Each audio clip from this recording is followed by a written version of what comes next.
Show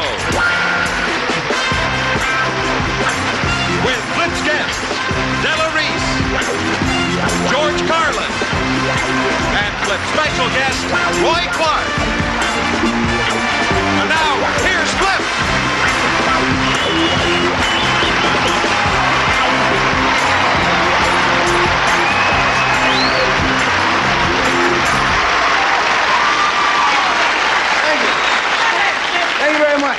Oh, I've been working. During this time that you haven't been seeing me, I've been working on some goodies. Camera crew's been coming in with great stories, stage hands. Oh, here's the latest bomb. See, well, this fellow was married to one of those chicks who was always tired. You know, I guess you call her a tired chick. She never felt like doing anything. She's always too tired to do this, too tired to do that, and it was almost impossible to get her to do any of the other. One day, her husband got fed up. He told her, he said, I'm fed up. You know, you got right to the point. He wasn't one of those guys who beat around the bush. He said, I don't see why you're so tired. You never do this, you never do that. It's almost impossible to get you to do any of the other. He said, I suggest you see a doctor. So the next day, she goes to a doctor. When she returned that evening, she told him, she said, the doctor couldn't find anything wrong with me. The doctor said, I'm in perfect shape. She suggested that maybe he should go see a psychiatrist. Next morning, instead of going to work, go straight to the shrink's office. That's a psychiatrist, for those of you who have never been shrunk. Doctor tapped him on the head with a little rubber hammer, shined the light in his ear, squirted some orange juice up his nose, took some x-rays of his head, slipped a bottle of scope in his attaché case, then told him he needed his fancy turned. He couldn't wait to get home and tell his wife. Rushed on right inside the door. His wife said, what'd the doctor say? He said, the doctor said it's spring and I need my fancy turned. She said, a fancy turn? First, yeah, you know how in spring a young man's fancy turns to love. Said it's spring, my fancy hasn't been turned yet. Doctor said I'm starved for love, and in order for me to recuperate properly, I should make love at least 20 times a month. She said, how many times? He said, 20 times a month. Said, 20 times a month, honey, that's a lot of time. He said, well, that's what the doctor said, 20 times a month. She said, well, I'm willing to do all I can. Put me down for 2.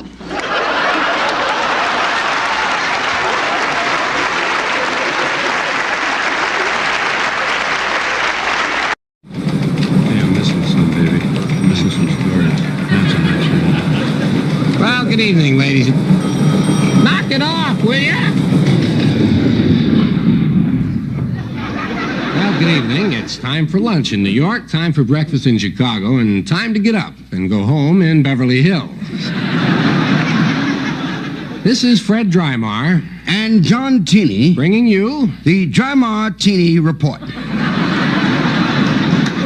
The big story of the day is that a previously unknown minority group has been discovered in the United States. They are known as the Pedrango Americans. Their spokesman, Peter Foster, is the only member of the group.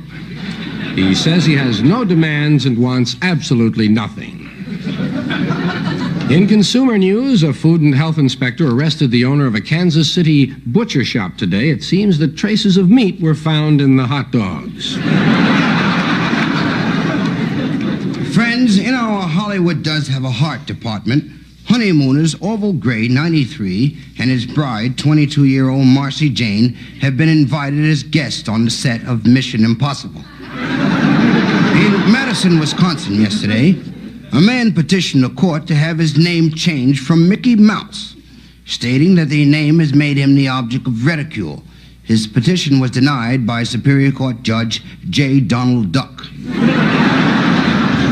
On the human side of the news, today's Human Interest Award goes to Miss Rose Benson, a spinster lady from Peoria, who for the past 20 years has been taking in runaway boys and running away with them.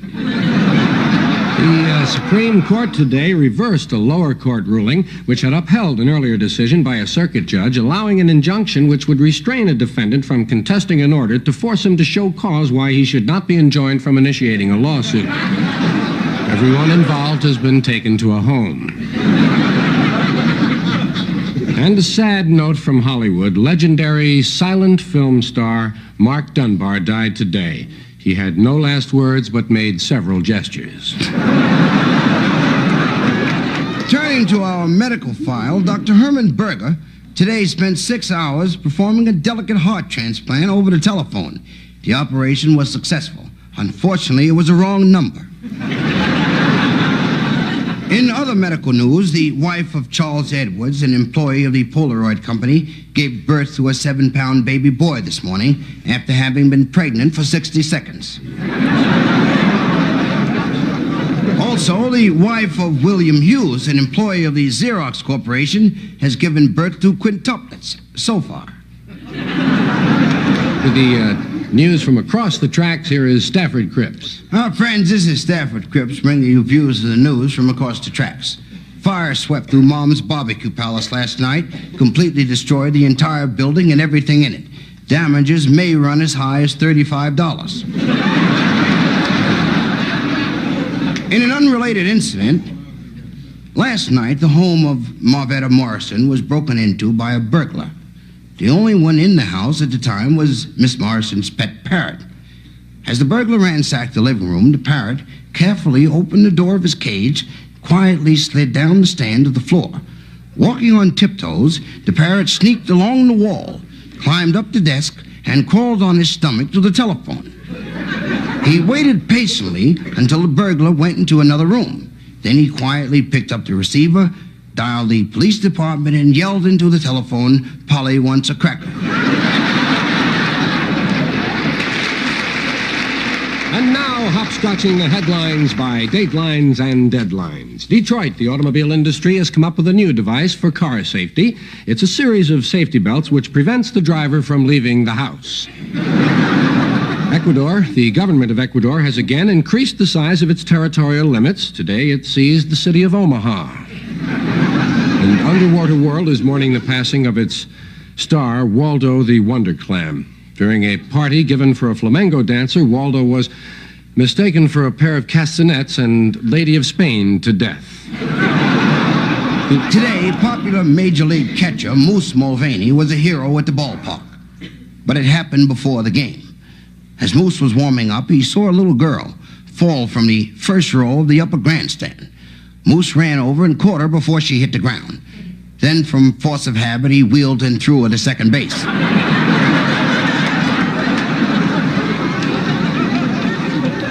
And now it's time once more for our nightly weather report from Al Sleet, the hippy-dippy weatherman, who tonight is high over the city at his desk. Hey, baby, what's happening? ¿Qué pasa? I'll sleep here, you hippy-dippy weatherman with all the hippy-dippy weatherman. Well, I guess you were a little bit confused and surprised at the weather over the weekend, especially if you watch my show Friday night, man. No one was expecting a mudstorm. But what it was some moist air from the Gulf and a dust storm from the west and, bam, mud, you know. We'll have scattered mud showers throughout the night, tapering off to a mud drizzle, and if the temperature keeps falling as it is, we can expect widely scattered mud flurries tomorrow afternoon.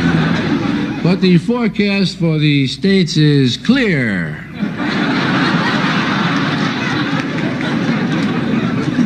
The weather is being dominated by a large low-pressure center, which tomorrow can be expected to break up into a series of smaller lows, man. What this country needs is a good high, you know? Yeah. Thanks, Sal. I got it, buddy. Yeah. In winding up, friends, we'd like to say, remember that it's okay to drink like a fish if you drink what the fish drink. Good night.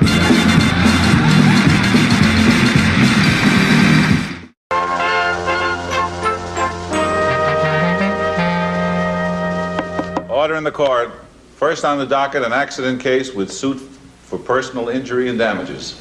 Is the plaintiff here in court? Here, Your Honor. I'm Claude Lumpkin. Be seated.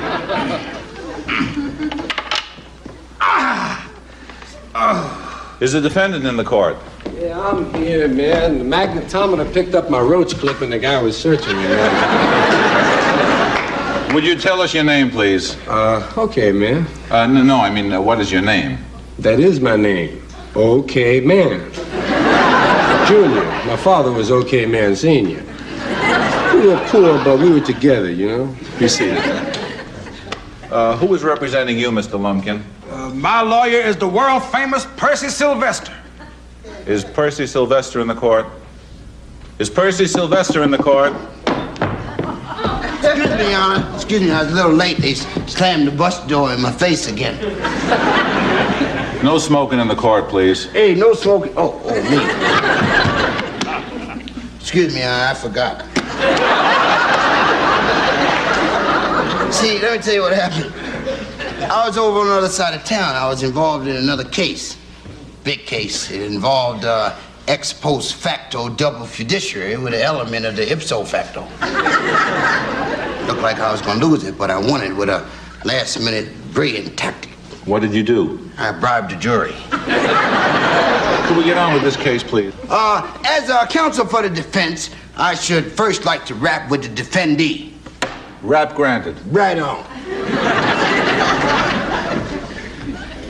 We're gonna get you, chump. How you doing, bro? Hey, what do you think my chances are? Well, let me tell you the truth.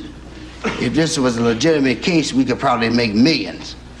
But since this is a jive legal ripoff, best we gonna get out of this is 100,000, which we split. First 75,000 come to me, and the second 25,000 go to you. Wait a minute, I'm the client. I come first. Okay, if you want to do it that way, then the first 25,000 go to you, and the second 75,000 go to me. Okay? Well, that's better. Okay. Put your leg up here and tell me the facts of the case so I'm gonna know how much I'm gonna have to bend them. Well, I was driving along in my Edsel pickup truck with the broken axle and the faulty transmission. Brand new vehicle in perfect condition. Okay. Now, how was the visibility? The windshield was dirty as a well digger's socks. Visibility unlimited. Okay. Brakes. They were looser than a hog collar's lower lip. Brakes in perfect condition. Okay. I'm just trying to make our case look good. Okay? Okay, now tell me what happened. That weirdo ran into pickup with his motorcycle. I got you, weirdo. Ever since then, I've had these strange sensations. My head feels giddy, I can't focus on anything, and suddenly I find my mind floating around in all directions. All right, where can I get some of that?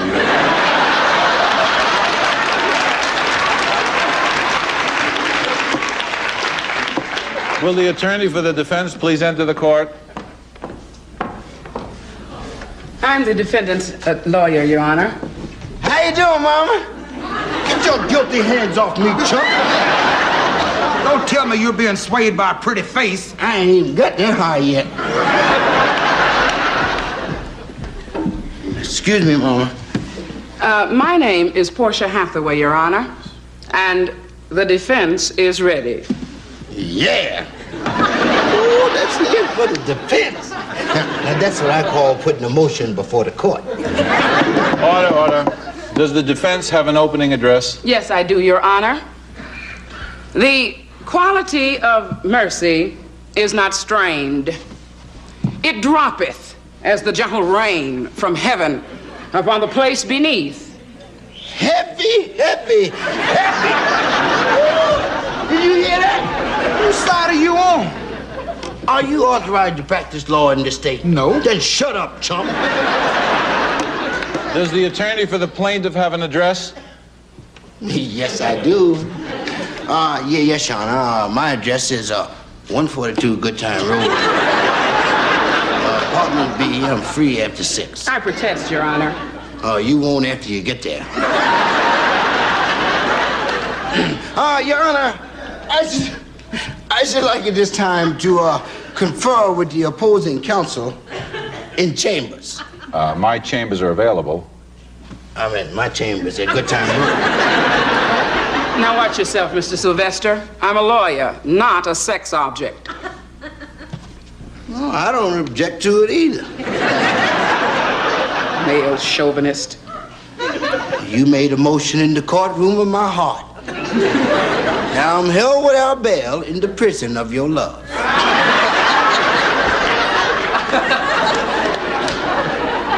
Your case is dismissed. Sure is cold, Mama. How'd you make out? Oh, she shot me down. But I'm working on it. I'm not giving up. I've had rough cases before. This reminds me of a case I had 10 years ago. Smith versus Jones. Jones had the case in the bag, but Smith won it through a clever legal trick. That was great. Oh, no, it wasn't. I was handling Jones. Mr. Sylvester, Oh, yes, Your Honor. will you present your first witness? Excuse me. I don't want to keep you long because I know you're on the way to jail. Your Honor, at this time, I desire to call the defendant, OK Man Jr. Am I in the court? Yes, you are. Yes, I can. OK Man, raise your right hand.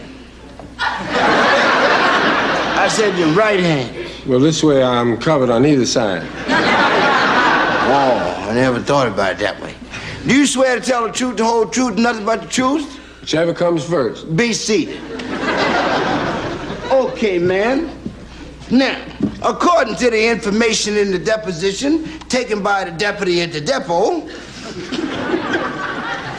a vehicular altercation took place at 6:32 p.m. on the night of January 19th at the intersection of Snipe Lane and Skunk Hollow Road. Do you, sir, recall that incident? Man, I can't even recall what you just said.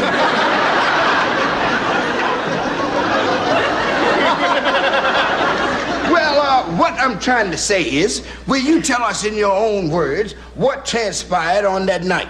Well, I always use my own words. I was going about 80 miles an hour and jumped over the center divider and bounced off a lamppost. Hit a litter basket and ripped up 32 feet of chain link fence. Uh-huh. Now, when did this happen? That's when I was getting on the motorcycle, man.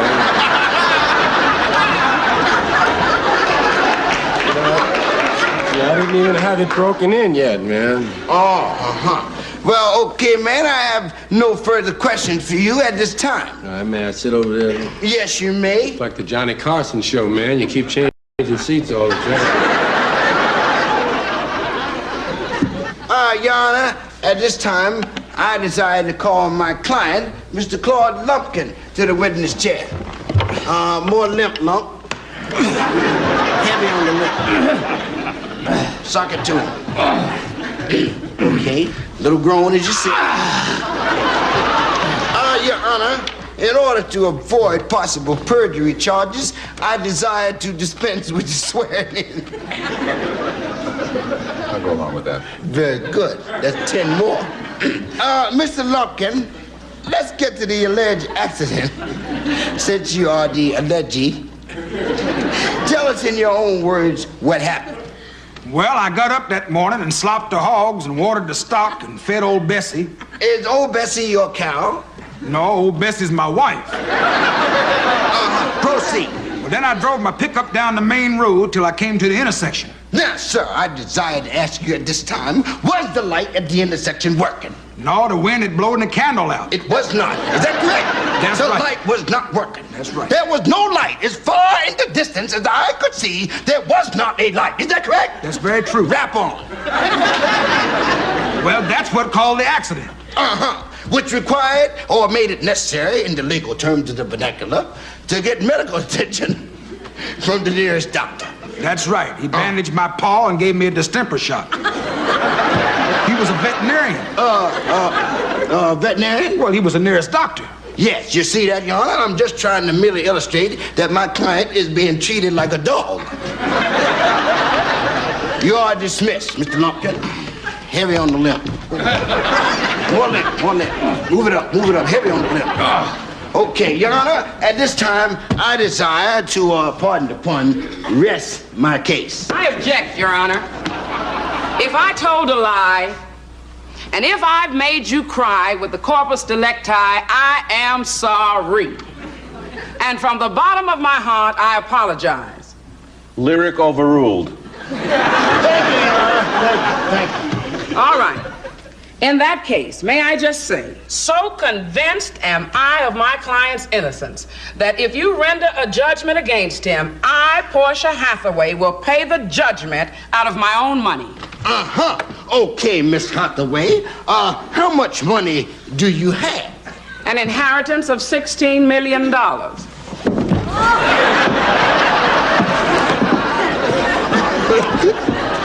Million? Hear that? You handle this right, we can own our own courtroom.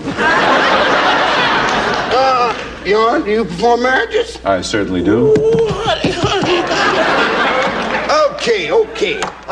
I, Percy Sylvester, in defense of my client, wish to plead him guilty and throw him on the mercy of the court. Here, just a minute. Shut up, chump. You're going to jail.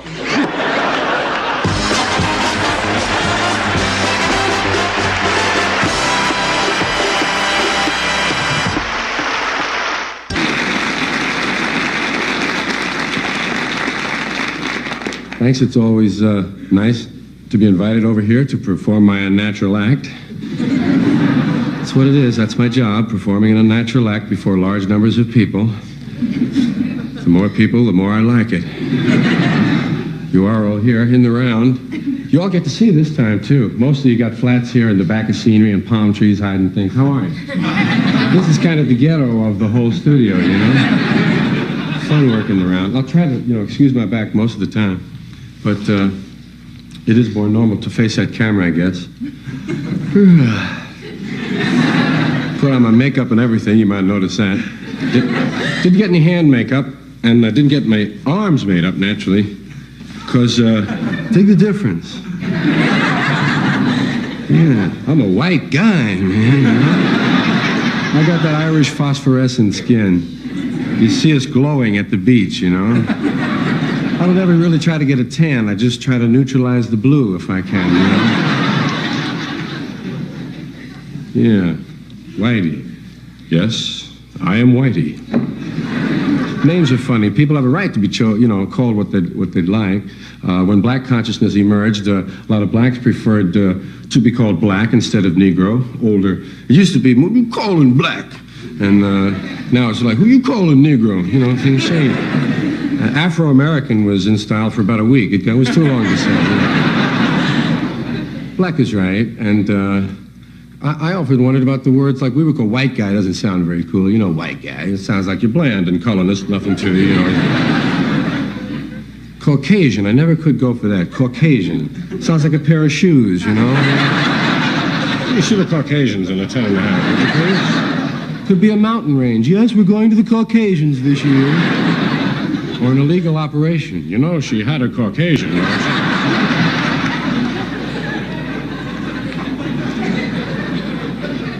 Could even be an order of monks that makes wine. Caucasian, the finest in wine. But, Whitey, I don't know. I think if they were going to call me anything, I'd like Blue-Eyed Devil, you know?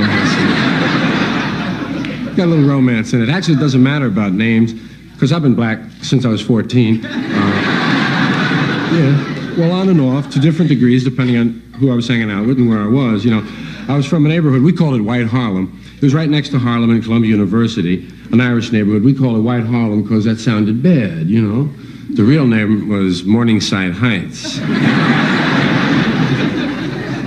But when you're 14 or 15 and you live close by another culture, you pick it up. Especially black culture is very free, street culture. And people who live on the borderline of each other don't fight because they'd have to be at it every day. They learn to get along, and you trade and you find out. And there's a freedom, oddly enough. The least free people have a freedom, you know, that, well, for instance, if you take 5 white guys, and I mean Anglos, you know, of the, my group, right? Not any kind of exotic Eastern European white guy, but just some Anglo dudes with freckles, and you let them hang around with 5 black guys for about a month. And after a month, the white guys will be walking and talking and standing like the black guys. You never hear a black guy say, "Oh, golly, we won the game. Yes, really."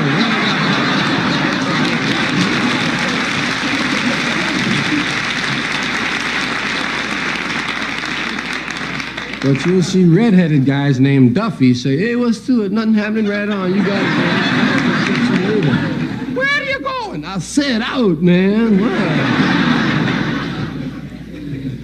words with a common denominator on the street because that's, well, it just works out that way. That's the way you understand each other. I'm a word freak. I often wonder about certain words and how they got to be. They've changed values, of course. When you're a kid, words mean one thing. For instance, the word trouble doesn't mean what it used to mean when you're a kid. Remember when you were a kid? You're in trouble.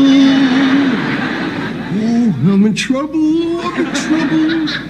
Please was another word. When was the last time you said please and really meant it? Oh, please. Please, oh, please. Just one more. Give me another chance, please. I say please. And parents have cliches that they lay on you when you're a kid. Get down off there. You'll break your neck. You know what? You'll break. You want to break your neck? You never heard of anyone with a broken neck. That's all they ever warned you about.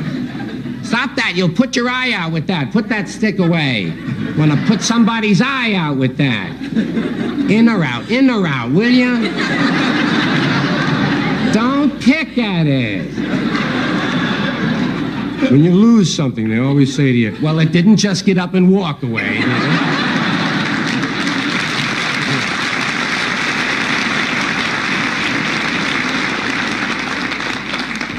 And there was one more they laid on you. If Johnny Johnson jumped off the Empire State Building, does that mean you have to jump off the Empire State Building? I always felt sorry for guys with names like Irving or Percy.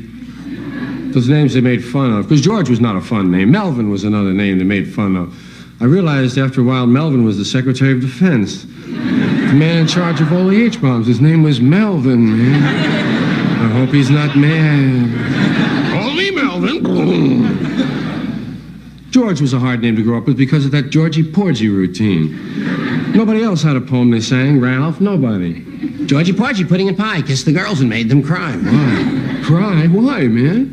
When the boys came out to play, Georgie-Porgy ran away. Made you feel bad. Let George do it. Not me, man. I ain't gonna do it. And all those guys in commercials, all the dopes. Ring around your collar, George. George, where's the garbage, George?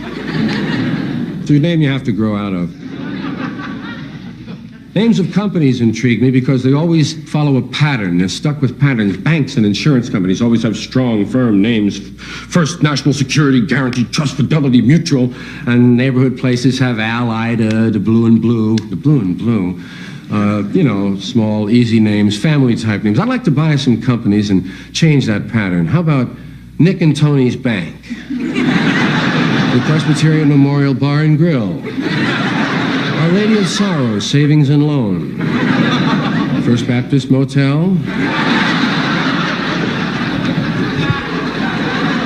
Just...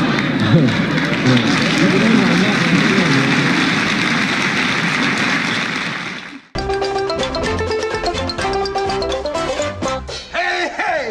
Well, by gum and dad, name it. We got it, you name it. This is your old pal, Happy Homo Hybrid, and right here is my sidekick.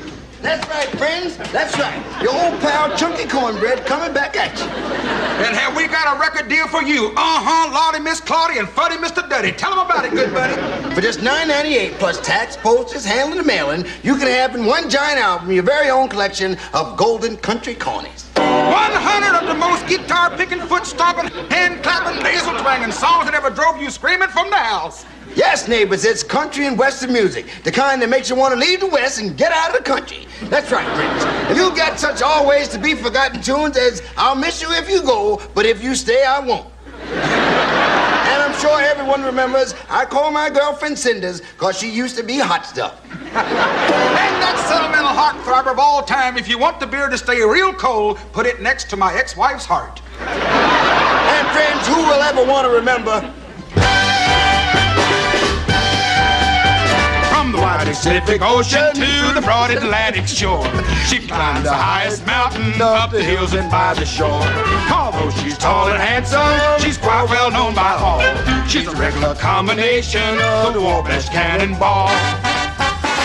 Drinking beer in a cabaret, and was I having fun? Until one night she caught me right, and now I'm on the run. Lay that pistol down, baby, lay that pistol down. Pistol bagging mama, lay that pistol down. Whee! That's right, that's right. You do it.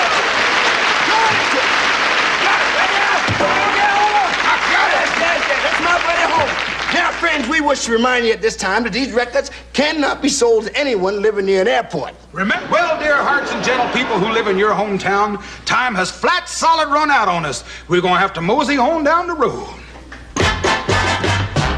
Way down yonder in the Indian Nation, I rode my pony on a reservation in those Oklahoma hills where I was born. Way down yonder in the Indian Nation, the cowboy's life is my occupation in those Oklahoma hills where I was born. Whip it on me, bro. You out of sight. We selling these records. People don't know it.